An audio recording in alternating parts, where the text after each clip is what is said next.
Hello everyone. Today we are going to talk about New Zealand. So some general information. New Zealand has a population of 5.123 millions and is the 64th exporter in Wallonia. There they use the New Zealand dollar, which has an exchange rate of 1.79. For the macroeconomic indicator, New Zealand is always behind Belgium except for the trade balance. So now for the demand, agro-food, biotechnology and green energy are sectors in which New Zealand matches with Wallonia. Wallonia companies that are in these sectors are Vagarlim for agro-food, BioWind for biotechnology and Cluster Tweed for green energy. There are 18,704 kilometers between New Zealand and Belgium. Goods are transported by roads, air, or sea.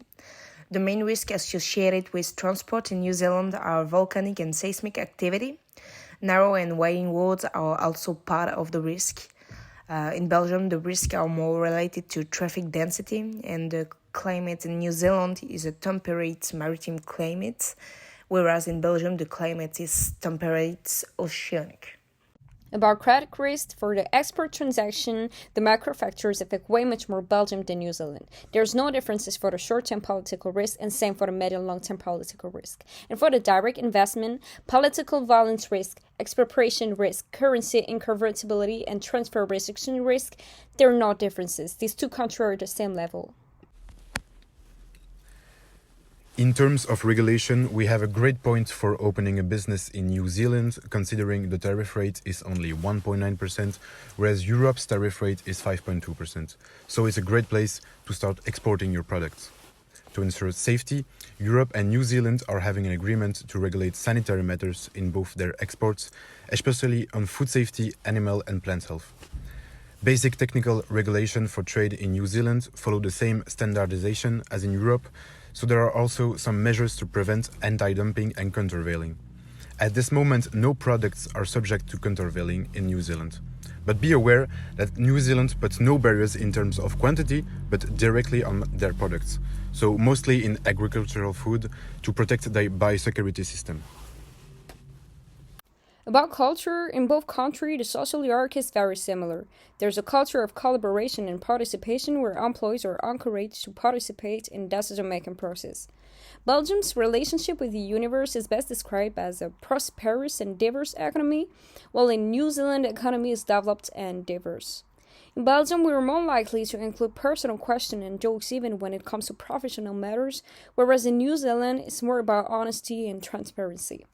In Belgium, we have a formal and professional company culture, where in New Zealand, it is friendly and relationship-oriented.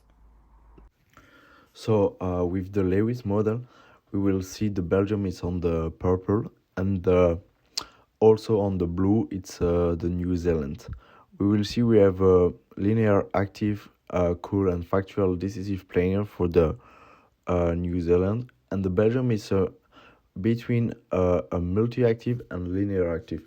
We have some same characteristic about the New Zealand, and we have more difference. But all the time, we are linear and active, and we decide the planners. That's the point.